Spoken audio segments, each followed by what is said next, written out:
Marcos capítulo 1, vamos ler do verso 21 até o verso 28. Depois entraram em Cafarnaum, e logo no sábado foi ele ensinar na sinagoga. Maravilhavam-se da sua doutrina, porque os ensinava como quem tem autoridade e não como os escribas. Não tardou que aparecesse na sinagoga um homem possesso de espírito imundo, o qual bradou: "Que temos nós contigo, Jesus Nazareno? Vieste para perder-nos? Bem sei quem és, o Santo de Deus." Mas Jesus o repreendeu, dizendo: "Cala-te e sai desse homem." Então o espírito imundo, agitando-o violentamente e bradando em alta voz, saiu dele. Todos se admiraram, a ponto de perguntar entre si: "Que vem a ser isso? Uma nova doutrina? Com autoridade ele ordena aos espíritos imundos e eles lhe obedecem?" Então correu célere a fama de Jesus em todas as direções, por toda a circunvizinhança da Galileia. Nós vamos orar pedindo que o nosso Deus nos instrua na sua palavra, para que ela fale ao nosso coração. Oremos. Ó Deus querido, bendizemos o teu nome na manhã desse dia, dia do Senhor, gratos porque podemos nos reunir livremente para cantar os louvores, ler a tua palavra, ouvir a sua explicação, nos congraçar com os irmãos e depois ter a nossa escola dominical. Bendizemos o teu nome, porque tu és grande, tu és poderoso, tu és majestoso. Nós pedimos que teu Espírito Santo agora nos conduza na compreensão da tua palavra, que ela fale ao nosso coração, nos transmita conhecimento de ti e também que nos ensine de que maneira prática nós podemos viver o teu evangelho. É o que pedimos, em nome de Jesus. Amém.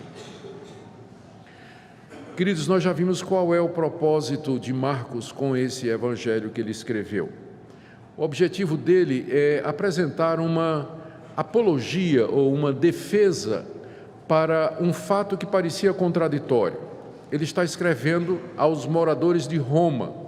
Roma era a capital do império, um império que se estendia por todo o mundo conhecido e que era encabeçado por um César, um homem poderoso que era considerado de origem divina. Os exércitos de Roma eram invencíveis, eram enormes. O poderio de Roma era incalculável. Os romanos valorizavam o poder, a força, o domínio. E de repente começam os cristãos a aparecer em Roma, uma seita, uma religião, dizendo que o Filho de Deus, que estava acima do César, tinha vindo a esse mundo, mas que ele tinha primeiro morrido numa cruz, rejeitado pelo seu povo, humilhado, sofrendo uma morte vergonhosa. Então isso para os romanos não era uma coisa que soava muito bem. Não é? Como é que alguém que é rejeitado pelo seu povo, exposto publicamente a um tipo de morte que era reservada para os piores criminosos, como é que esse podia ser o Filho de Deus? O Evangelho de Marcos procura mostrar, através do registro que faz das ações de Jesus, dos atos de Jesus e do seu ministério e de suas palavras, que sim, Jesus de Nazaré, morto, crucificado, envergonhado, publicamente rejeitado pelos seus, ele é o Filho de Deus. Isso ficou demonstrado durante os 3 anos em que ele esteve aqui, pelos sinais e prodígios que ele fez, pelos seus atos realizados, especialmente pela sua ressurreição. O Evangelho de Marcos se concentra no final dele, na última semana de Jesus e particularmente nos eventos em torno da sua morte e finalmente da sua ressurreição gloriosa.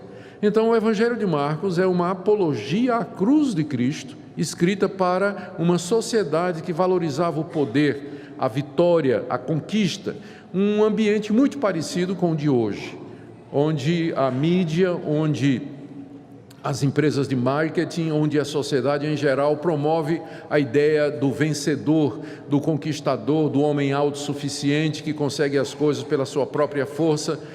Nesse ambiente nós proclamamos a Cristo e Ele crucificado, em sua fraqueza, na sua humilhação, como sendo o caminho de Deus para salvar pecadores. E sim, Ele era de fato o Filho de Deus. É isso que é o Evangelho de Marcos.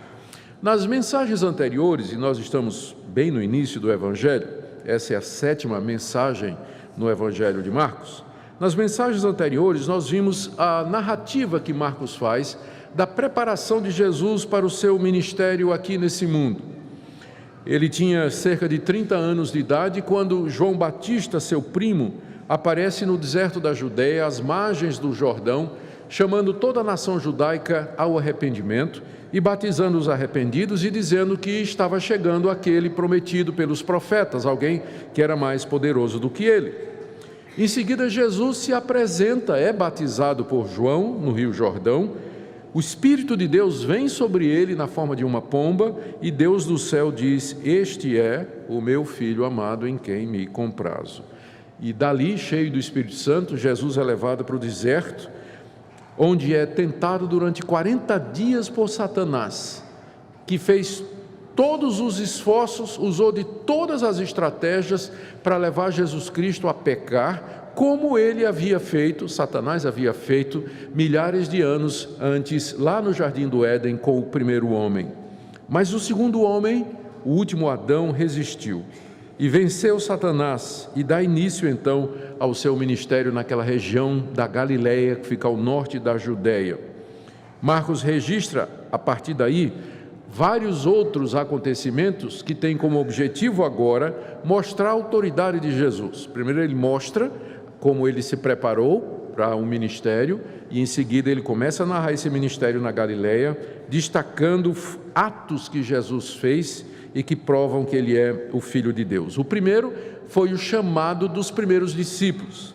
Nós vimos na mensagem anterior como Jesus, passando na praia, ele chama 4 pescadores para serem os seus seguidores, Pedro, André, Tiago e João, mostrando com isso a sua autoridade sobre as pessoas. Ele chama e as pessoas obedecem. Hoje nós vamos ver como Marcos registrou a autoridade de Jesus sobre espíritos imundos. Ele narra um encontro que Jesus teve com um endemoniado na sinagoga da cidade de Cafarnaum, e como Jesus expulsou o demônio que possuía aquele homem e quais são os efeitos disso. O meu alvo então é expor a passagem, mostrando de que maneira Marcos enfatiza a autoridade de Jesus e no final nós queremos trazer uma aplicação para nós, o que é que esse texto tem a ver conosco nos dias de hoje.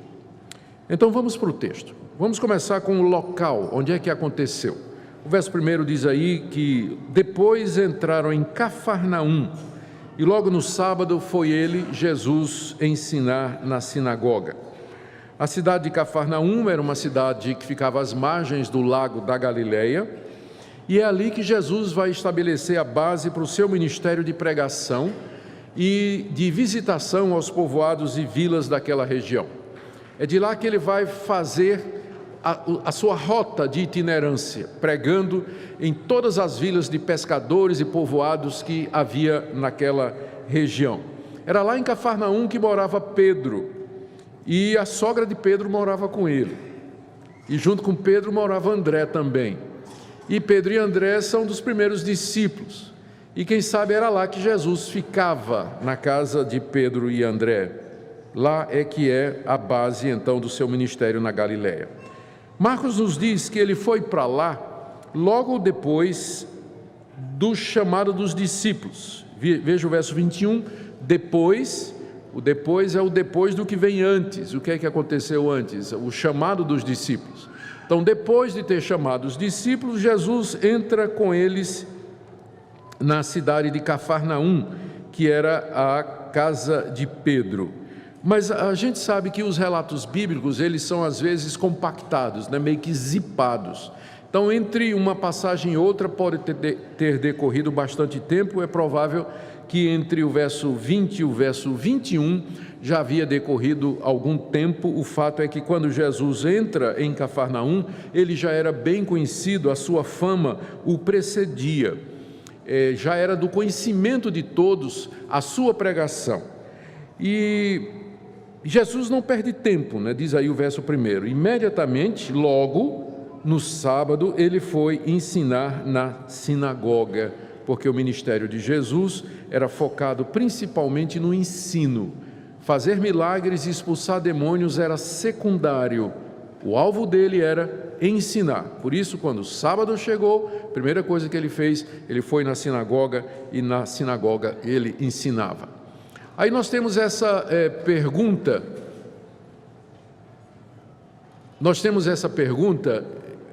Como é que Jesus podia ensinar na sinagoga? E aqui eu quero gastar algum tempo com vocês a respeito das sinagogas judaicas e mostrar como é que elas funcionavam e por que Jesus pôde pregar ali. A origem das sinagogas foi durante o cativeiro babilônico. Vocês todos se recordam da história do Antigo Testamento, de como Deus castigou a nação de Israel, levando os prisioneiros através dos babilônicos, por conta da idolatria que eles haviam cometido. E o que aconteceu? A religião de Israel girava em torno do templo. No templo havia o altar, onde eram oferecidos sacrifícios, havia sacerdotes, havia todo um esquema que girava em torno de agradar a Deus pela oferta de animais.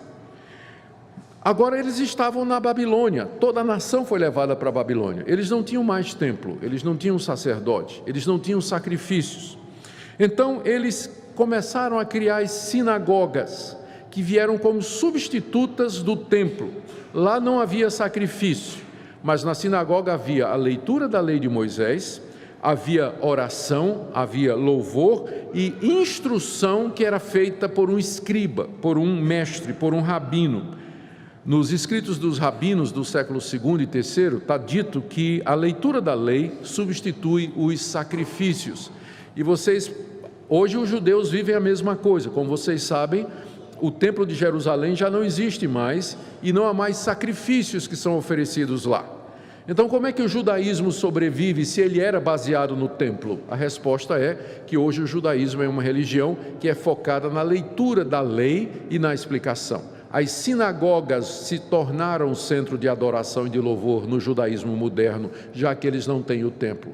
Quando eles voltaram do cativeiro para a Judeia e para a Galileia, eles mantiveram aquele costume, reconstruíram o templo, mas fizeram também sinagogas. E a sinagoga agora está lado a lado com o templo. Então, enquanto que os sacrifícios eram oferecidos no templo, a leitura da lei e a explicação da lei era feita na sinagoga aos sábados. Para fazer uma sinagoga, bastavam 10 homens. Se tivesse 10 homens judeus numa cidade, com mais de 12 anos, eles podiam se organizar. Era eleito um conselho e um mestre, que era o chefe da sinagoga, que era quem dirigia a liturgia. E os professores eram os escribas. É interessante isso, desculpa perder um pouquinho de tempo com isso, mas é bom que lança o pano de fundo para muitas outras coisas e para vocês entenderem muitas outras coisas no Novo Testamento. Então, gente, durante esse tempo lá, quando o culto era concentrado nas sinagogas, a lei era lida, só que a leitura era feita tão frequentemente que os rolos eles se gastavam, e era preciso fazer cópias e mais cópias da lei de Moisés. Então as pessoas que faziam essas cópias eram chamados de escribas, e de tanto copiar a lei, o escriba se tornou um especialista. Todo mundo, é fácil entender isso, né? De tanto você copiar uma coisa, você decora aquela coisa, você aprende aquela coisa, você começa a fazer perguntas sobre aquela coisa. Então os escribas se tornaram os mestres da sinagoga. Eles eram os profissionais, eram experts, os eruditos, os professores. E vocês sabem quem foi o primeiro escriba? Esdras. Esdras foi o primeiro escriba, está lá no Antigo Testamento. Então toda uma linhagem de profissionais vem através de Esdras. Então nas sinagogas, todo o ensino era feito através dos escribas. Interessante que escavações na cidade moderna de Cafarnaum, a cidade existe até o dia de hoje, mostraram uma sinagoga que data do século IV. E por baixo dela descobriram os fundamentos de uma sinagoga mais antiga ainda, que alguns acham que era exatamente essa sinagoga que Jesus costumava frequentar em Cafarnaum. Jesus então, ele podia no sábado entrar na sinagoga e ensinar, porque era prática na sinagoga de dar a palavra, o mestre lá dava a palavra a qualquer rabino conhecido, a qualquer líder que era reconhecido pelo seu ensino e sua capacidade. E a essa altura, Jesus já havia se tornado conhecido, Jesus já tinha seguidores. Por isso que quando ele chega na sinagoga de Cafarnaum, ele tem essa oportunidade de ensinar, o mestre lhe concede a palavra, e foi uma coisa que Jesus usava o tempo todo. Onde ele chegava, ele ia na sinagoga ensinar. E mais tarde, quem é que vai usar a mesma coisa? Paulo.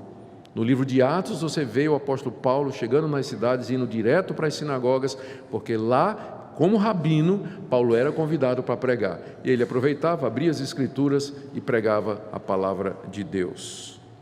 Agora, esses escribas, isso aqui também é importante, como era a pregação deles? Eles, de tanto copiar as escrituras, eram mestres, e quando eles explicavam a Bíblia, o que eles faziam eram aplicações minuciosas da lei. Olha, a lei do sábado se aplica da seguinte maneira: você só pode andar 1 quilômetro no sábado. Tem que descansar no sábado, mas se você andar 1 quilômetro, você está guardando o sábado. Você pode caminhar, mas se você caminhar, você tem que caminhar por 1 minuto. Se você botar água para ferver, tem que ser para uma panela só. Então, muitas aplicações da lei eram feitas por ele. E eles aí criavam outras leis e ficavam citando a autoridade, porque o rabino fulano disse isso, o rabino cicrano disse isso, o escriba fulano falou isso aqui. Então, era assim que funcionava. Agora imagina Jesus chegando num lugar onde o ensino era feito dessa maneira, e ele começa a ensinar. Vocês ouviram o que foi dito? Eu, porém, vos digo. Aí, epa, isso aqui é diferente. Esse mestre tem alguma coisa aqui diferente. E essa foi exatamente a reação que toda a multidão que estava na sinagoga naquele sábado sentiu, como diz o verso 22. Maravilhavam-se da sua doutrina, porque os ensinava como quem tem autoridade e não como os escribas. Todo mundo ficou, mas peraí, esse cara é diferente. Ele fala com autoridade, uma autoridade que é dele. Em vez de ficar citando o rabino Jacó disse isso, o rabino Esaú disse aquilo, o rabino Isaac falou aquilo, Jesus falava com sua autoridade. Vocês ouviram o que foi dito, eu, porém, vos digo. E o efeito foi esse de admiração diante daquela situação. Qual era a doutrina que Jesus ensinava? Jesus ensinava que o reino de Deus havia chegado, que todos deviam se arrepender e crer nas boas novas, que os tempos prometidos nas Escrituras estavam se cumprindo. E não só as pessoas notaram a presença de Jesus, mas os demônios também. Nos diz aí os versos 23 e 24, que não tardou que aparecesse na sinagoga um homem possesso de espírito imundo, o qual gritou em alta voz: que temos nós contigo, Jesus Nazareno? Vieste para perder-nos? Bem sei quem és, o Santo de Deus. A gente não sabe se esse homem que estava possuído de um espírito imundo, se ele era um frequentador da sinagoga ou não. O texto não deixa claro. Marcos dá a entender que de repente ele aparece logo que Jesus começa a pregar. Então pode ser alguém da multidão que estava de fora, que entrou. Mas Lucas, que também tem esse trecho, ele diz que estava na sinagoga um homem com espírito imundo. Então a gente não sabe se o homem chegou naquela hora ou se ele era um frequentador da sinagoga. Se ele era um frequentador da sinagoga, isso levanta uma questão interessante. Um endemoniado que frequentava a sinagoga durante anos e nunca se sentiu perturbado com nada. Os escribas liam a lei de Moisés, explicavam a lei de Moisés, pregavam, e o homem estava lá endemoniado. Na hora que Jesus chega e começa a pregar com autoridade, o demônio acorda, desperta dentro do homem. E o demônio olha, e o demônio ouve, e o demônio reage. A reação do demônio, ela está aí no verso 24, são 2 perguntas e uma declaração. Mas nós precisamos antes explicar o que é que significa isso que Marcos disse: no verso 23, que apareceu na sinagoga um homem possesso de espírito imundo. Estar possesso no Novo Testamento significa estar possuído, completamente dominado por uma entidade maligna. É diferente de ser tentado, é diferente de ser oprimido. Na possessão, o espírito imundo se apodera da pessoa, entra na pessoa, domina a sua personalidade, suas ações, suas reações e suas atitudes. E os efeitos da possessão, que é o completo domínio da personalidade humana por espíritos malignos, é a transfiguração da pessoa numa outra pessoa, geralmente um estado de violência e agressividade, apesar de que Satanás entrou em Judas e Judas não teve nenhum desses sintomas. Judas, quando Satanás entrou nele, ele saiu de onde ele estava e ele foi vender Jesus, foi ganhar dinheiro vendendo Jesus. Judas não babou, não caiu no chão, não revirou os olhos, não ficou tremendo, não atacou ninguém, mas ele estava possesso por Satanás. Então os efeitos são diferentes na Bíblia, mas um dos mais comuns é que a pessoa é transfigurada e geralmente ela fica mais violenta. E o propósito do demônio, quando toma uma pessoa, parece ser destruir aquela pessoa psicologicamente, espiritualmente e fisicamente também. Quando o demônio reconhece a presença de Jesus, ele grita, e em gritos ele diz 3 coisas, ele faz 2 perguntas a Jesus e uma declaração. A primeira pergunta está aí no verso 24, que temos nós contigo, Jesus Nazareno? Essa é uma expressão que significa simplesmente, o que é que você quer de nós? O que é que você veio fazer aqui? Vá-se embora, nos deixe em paz, nós não temos nada um com o outro. Eu sei quem é você, Jesus de Nazaré. O demônio havia reconhecido Jesus, provavelmente porque a fama de Jesus já tinha corrido no mundo espiritual, desde que ele havia derrotado Satanás 40 dias lá no deserto. E a derrota do chefe não passou despercebida para os demais demônios. Eles sabiam que o Filho de Deus havia chegado e já havia derrotado o maioral dos demônios. E esse demônio então reconhece ali, para surpresa dele, não é? O demônio é meio que tomado de surpresa ali. De repente, no espaço do demônio, que era a sinagoga, era o local que ele frequentava, quem é que chega? Exatamente aquele que derrotou o chefe. Por isso o demônio grita, não é? Vai embora! O que é que eu tenho com você? O que é que você veio fazer aqui? Essa é a primeira pergunta do demônio. A segunda pergunta dele está no verso 24. Vieste para perder-nos? Essa pergunta do demônio reflete a consciência que os demônios têm de que no dia do juízo final que se aproxima, é Jesus Cristo quem lançará no inferno e na condenação eterna Satanás e seus anjos, os seus seguidores, que são os espíritos imundos. Deus tem determinado o dia em que lançará no inferno eterno, para onde o sofrimento será sem pausa e intermitente. Ali Deus vai lançar os ímpios e também Satanás e seus anjos, porque os espíritos imundos são anjos caídos, não é o espírito de gente que já morreu, mas são anjos caídos, seres sem forma, não é? Que são seres espirituais que entram nas pessoas e tentam as pessoas, e o dia da destruição deles está marcado. Todo mundo está acostumado a ver nos filmes de Hollywood, não é? Quando fala eles tentam explorar a figura do diabo, como se o diabo já estivesse no inferno. Vocês já viram aquelas cenas de alguns filmes, né? Que o diabo, né, de vermelho, aquele chifrão e com um tridente, né, assando gente lá no inferno, como se o diabo fosse o rei do inferno. Já viu aquilo? É mentira, tá? Não acredita nisso não, porque o diabo não está no inferno. Ele não está no inferno, ele ainda vai, e quando ele for, ele não vai para ser o rei do inferno para atormentar os homens, ele vai para sofrer eternamente, juntamente com os demônios. Por enquanto Deus permite que eles andem entre nós, que estejam no nosso mundo, que hajam até determinado ponto, de acordo com os projetos e os planos de Deus, porque, como disse Lutero, o diabo é o diabo de Deus. Ele só vai até onde Deus deixa, e ele vai de acordo com aquilo que Deus determinou, embora que contra a vontade. Então, essa foi a pergunta desse demônio apanhado de surpresa. Chegou a hora, o que é que você veio fazer aqui? Você já veio para perder-nos, quer dizer, para nos lançar na perdição? Eu pensei que eu tinha mais tempo, né? Eu pensei que ia ainda demorar, mas a tua presença aqui significa que o juízo já chegou. Chegou o momento de o Senhor nos lançar no inferno. É isso que o demônio está perguntando.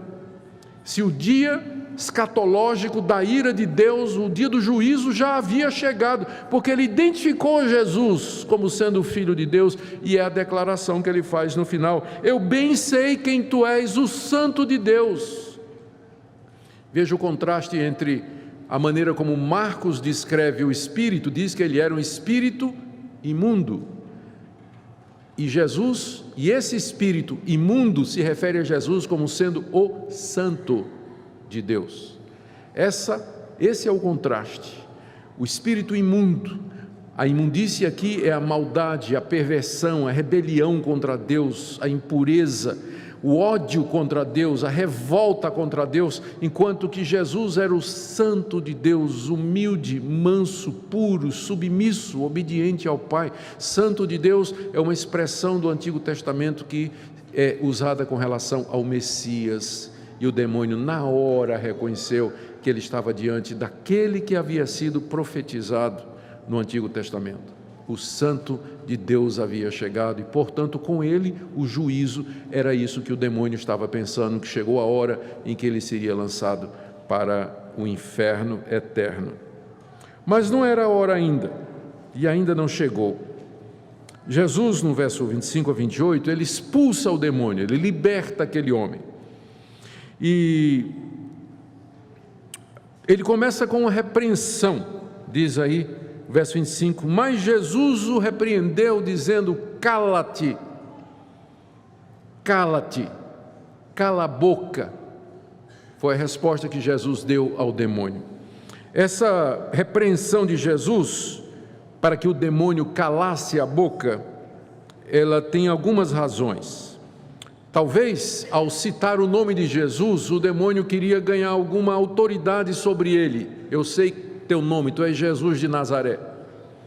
No mundo antigo se pensava que conhecer o nome de uma entidade daria poder à pessoa. Isso é baseado na mitologia grega. Hoje em dia, muitos pastores e exorcistas, eles parecem acreditar nisso porque eles ficam muito interessados em saber o nome dos demônios, né? Qual é o nome? Como é que você se chama? Declara teu nome. A ideia é que se você sabe o nome da entidade, você tem poder sobre ela. E aqui o demônio, ao dizer tu és Jesus de Nazaré, parece que quer fazer o jogo contrário, né? Exercer alguma autoridade sobre Jesus. Não funcionou, né? Outra razão para Jesus mandá-lo calar-se é que Jesus, e a mais provável, é que Jesus não precisava e não queria que o demônio desse propaganda ou fizesse propaganda de quem ele era. Jesus não precisa da propagação dos demônios, da declaração dos demônios. As pessoas teriam que reconhecer quem era Jesus, o Santo de Deus, o Filho de Deus, por elas mesmas e não através do testemunho de demônios. Já pensou alguém poder um dia dizer assim: eu me converti porque eu vi um demônio dizer que Jesus era o Filho de Deus, não é? Então o demônio foi instrumento na salvação daquela pessoa. Cala-te, Jesus disse, cala a boca. Diante dele o demônio não tinha autoridade nenhuma. E Jesus não queria dar espaço, não é, para demônio nenhum. Se Jesus hoje fosse pastor, pode ter certeza que ele continuaria a não dar um microfone para demônio falar. Pode ter certeza. Ele não daria microfone para gente endemoniada falar. A resposta de Jesus sempre seria: cala-te, cala-te. Não queremos testemunho, não quero ouvir, não quero saber, tua palavra não interessa, você está diante da minha autoridade, você não tem o direito nem de falar. E então em seguida diz o texto que Jesus ordena: sai desse homem. O que Jesus faz aqui é bem diferente do exorcismo que era feito naquela época. Naquela época tinha exorcistas, só que o exorcismo era um cerimonial longo se utilizava fórmulas mágicas, tinha todo um processo e era feito por gente profissional. Então, entre os judeus havia exorcistas ambulantes, que eram chamados quando os judeus achavam que uma pessoa estava possuída de um espírito imundo. Então, os exorcistas chegavam na casa, pegavam a mecha de cabelo da pessoa, uma peça de roupa, faziam umas quimbandas lá, uns rituais mágicos secretos, e jogavam em cima, chegavam em cima da pessoa, colocavam pasta, óleo preparado, e tinha todo um ritual para a expulsão de demônios lá. Agora, Jesus faz uma coisa diferente que ninguém estava acostumado com isso. Simplesmente ele se vira para o demônio e diz: sai desse homem. Aqui não tem magia, aqui não tem ritual, aqui não tem nenhum processo, não tem fórmula mágica, não tem uso de objeto, não tem copo d'água, não tem sal grosso, não tem nada. É a palavra: sai desse homem. E o resultado é que o demônio, contra a sua vontade, ele sai, não sem antes tentar destruir o homem. Diz o texto aqui, no verso 25, que o espírito imundo agitou o homem violentamente. Lucas diz que o homem chegou a cair no chão. Então ele ainda tenta, não é, antes de sair, fazer algum mal naquele homem, mas ele não consegue. E aí, gritando em alta voz, o espírito sai do homem, liberta aquele homem e vai procurar outro lugar, procurar outra pessoa onde vai entrar também. O resultado do que aconteceu está no verso 27 e 28. Todos se admiraram a ponto de perguntar entre si: o que é isso? Uma nova doutrina? Com autoridade ele ordena aos espíritos imundos e eles lhe obedecem. Isso porque muitos daqueles rituais que eram feitos lá não davam em nada, não é? Tem uma história de um desses rituais no livro de Atos, que aconteceu na cidade de Éfeso, quando 7 exorcistas profissionais, que eram filhos do sumo sacerdote Seva, eles tentaram expelir o demônio de uma pessoa, dizendo assim: sai em nome de Jesus a quem Paulo prega. E o demônio disse: eu conheço Paulo e sei quem é Jesus, mas vocês quem são? E o demônio pula em cima dos 7 homens e bate nos homens, rasga a roupa deles, e eles fogem tudo pelado para poder salvar a vida, não é? Então, esses exorcismos às vezes não dava certo nem nada.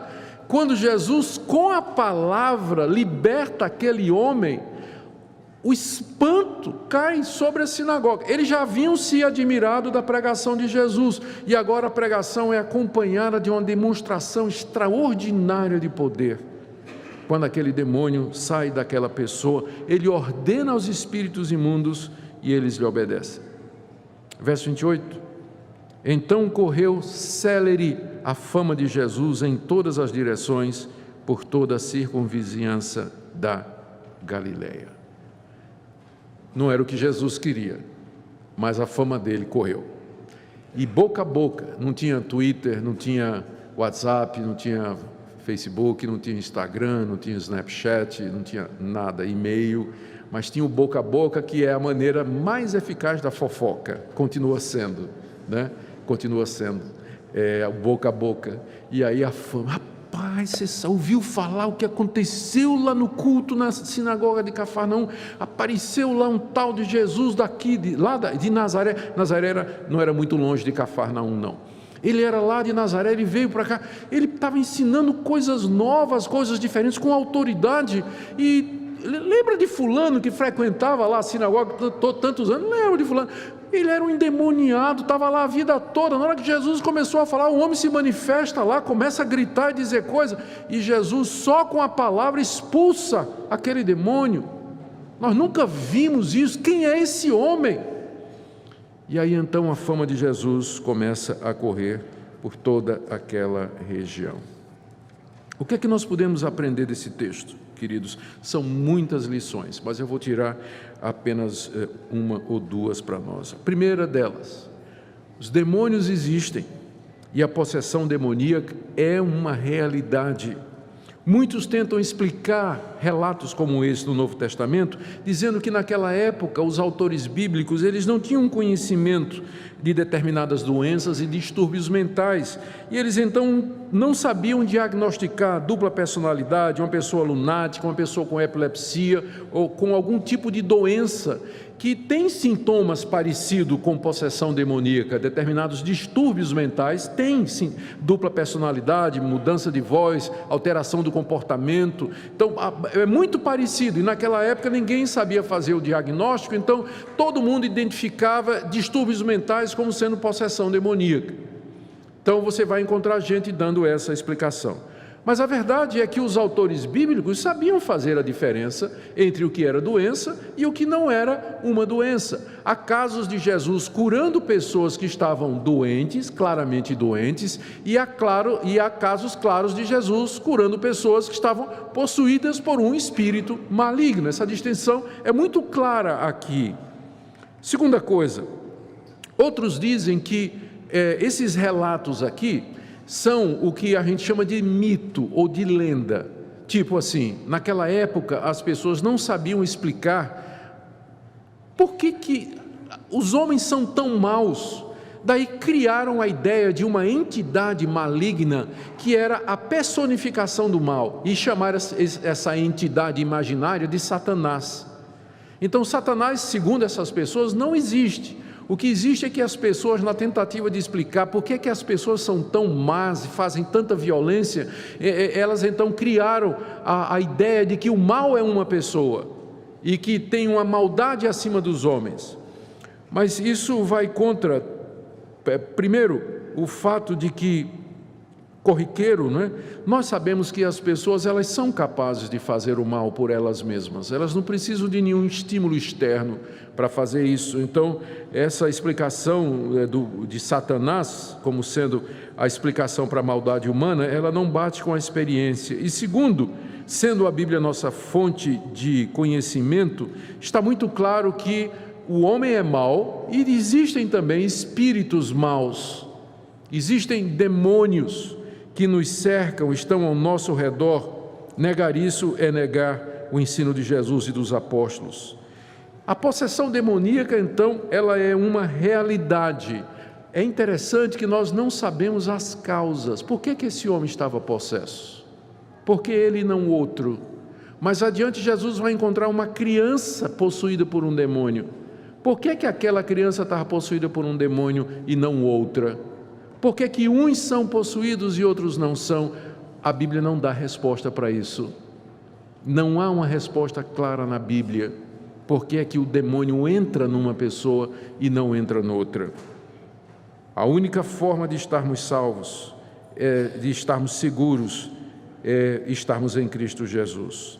Segunda coisa que eu queria dizer, terminando, como coisa que podemos aprender do texto, é que a expulsão de demônios, toda ela que aparece no Novo Testamento, tem como alvo isso aqui: mostrar a autoridade de Jesus e confirmar que Ele é o Filho de Deus, o Santo de Israel. Jesus havia chegado, Filho de Deus havia se manifestado, e Ele então havia começado a destruir o reino de Satanás. Ele começa agora a avançar contra o reino das trevas, libertando as pessoas que estavam possuídas e presas pelo poder do diabo. E é Ele que vai destruí-los eternamente no inferno, e por isso que Jesus não os deixa falar. É claro, isso não significa que tudo que a gente ouve hoje, ou vê hoje, que passa por possessão demoníaca, é possessão demoníaca. Precisamos ter muita sabedoria. Uma vez eu fui chamado para atender um caso de possessão demoníaca.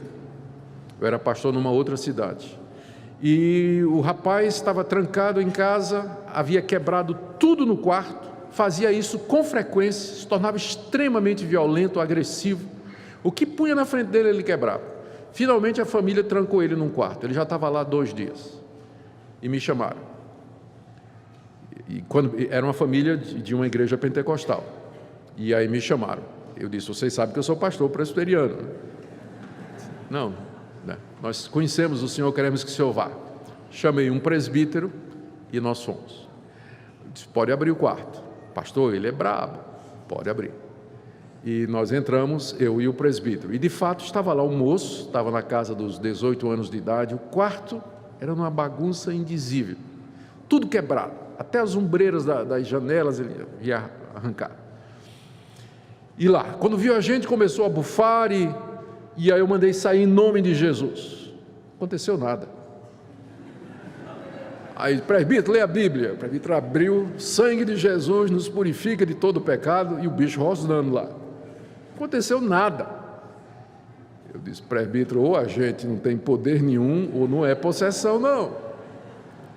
Aí nós saímos de fininho, fechamos a porta, e eu disse para a família, vocês, ele fica bom. Aí a família disse, depois de um tempo ele dá uma parada. Disse, então quando ele parar, leva ele lá no meu gabinete. Eu vou conversar com ele. Aí 2 dias depois chega o rapaz lá no meu escritório. E durante 1 mês eu conversei com esse rapaz. E finalmente nós chegamos à conclusão. Abusado pelo pai na infância. Abusado sexualmente. Cedo. Levado para essa igreja, onde ele lá via as pessoas sendo levadas à frente, espumando, caindo no chão, babando, se contorcendo. Ele absorveu aquela forma como sendo a forma pela qual ele expressava toda a raiva, amargura e ódio que ele tinha no coração. Então, quando ele sentia toda aquela revolta pelo abuso que ele sofreu do seu pai, ele se manifestava daquela forma. Aquele moço precisava de cuidados espirituais, pastorais e médicos, e não de expulsão.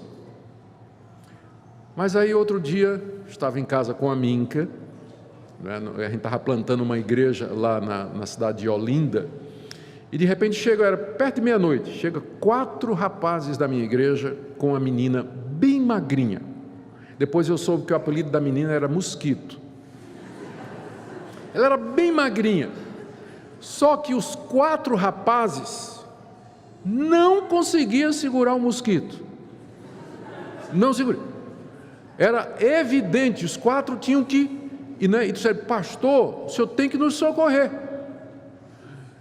E aí eu disse, esse é verdadeiro. E ela se debatia e os rapazes mal conseguiam, traz aqui para o meu escritório. O escritório era em casa. Trouxeram, fechei a porta, estava eu e Mosquito. E ela olhando para mim. Não é? E então eu orei, pedi a Deus que naquele instante tivesse compaixão daquela moça, e coloquei a mão sobre ela e disse, sai em nome de Jesus. E ela caiu. Abri os olhos depois e disse, quem é o senhor, né? O que é que eu estou aqui? Como é que eu estou? Como é que eu vim parar aqui? Comecei a conversar com ela. Os pais eram donos de um terreiro de Umbanda, e ela cresceu naquele ambiente.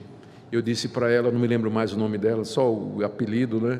Eu disse para ela, você foi liberto hoje à noite de não sei quantos, ou de um espírito, eu não sei, não fiz perguntas, não é? Mas uma entidade estava em você. Mas se você não se converter a Jesus Cristo, se você não encher o seu coração da presença de Cristo e do Espírito Santo, ele vai voltar e vai ser a mesma coisa, e como Jesus disse, ele vai trazer 7 piores do que ele.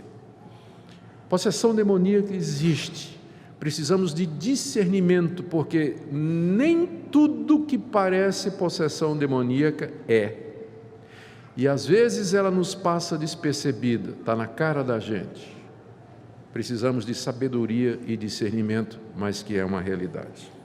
Estas coisas aqui foram escritas para que você creia que Jesus é o Filho de Deus. Se você se sente oprimido, assediado, tentado por poderes malignos, não procure, não recorra a nada mais. Tem gente que quando se sente oprimida começa a ver vulto, ouvir voz, ver objetos se mexendo, barulho de noite em casa, vai procurar ajuda no candomblé, no espiritismo, na umbanda. Não. O único que tem autoridade sobre os poderes malignos é o Senhor Jesus Cristo. É por isso que o Evangelho de Marcos e os outros evangelhos e todo o Novo Testamento foi escrito, porque ele é o Santo de Deus. Diante dele os demônios perguntam, vieste para perder-nos? Reconhecem a autoridade de Jesus, então não recorra a nada a não ser ao Senhor Jesus Cristo, e nós estamos aqui para ajudar. Se você se sente assim de alguma forma, nós estamos aqui para ajudar em nome de Jesus. A única defesa eficaz que nós temos contra esses poderes não é colocar proteção na janela, água benta, água ungida, sal grosso no umbral da porta. Não tem defesa. Deixa a Bíblia aberta no Salmo 95. Não tem nenhuma defesa contra esses poderes malignos, a não ser esse: arrependa-se e creia. Largue os seus pecados, torne-se um crente em Jesus Cristo. Se o Espírito Santo encher seu coração, você não vai ser cheio de outra coisa. É a única solução, a única esperança e a única defesa que nós temos contra os poderes maus que existem nesse mundo. Que Deus nos ajude e nos conceda graça para que, firmados e revestidos do Senhor Jesus e na força do seu poder e revestidos com a armadura de Deus, nós possamos viver nesse mundo, livres das investidas desses espíritos malignos. Que assim seja, para a glória do Senhor Jesus e a alegria do seu povo. Amém. Oremos. Ó Senhor, não nos deixes cair em tentação, mas livra-nos do mal. O Senhor nos ensinou a pedir por esse livramento. Eu quero orar, Senhor, por aqueles que estão sendo assediados, opressos, tentados por espíritos malignos e que têm se sentido, Senhor, atacados, às vezes sem perceber. Nós oramos ao Senhor que a gloriosa vitória do Senhor Jesus se torne uma realidade na vida do teu povo. Que não haja ninguém aqui debaixo da influência de um espírito mau. Dá-nos graça, Senhor, para com coragem enfrentar os poderes das trevas e libertar as pessoas em nome de Jesus. Nós oramos pelo teu povo em todo lugar, que também não se deixe levar pela superstição, pelo sincretismo, pelas práticas mágicas de religiões pagãs, mas que fiquem com a tua palavra pura, clara e verdadeira. Obrigado por esta manhã. Esteja com teu povo sempre. Amém.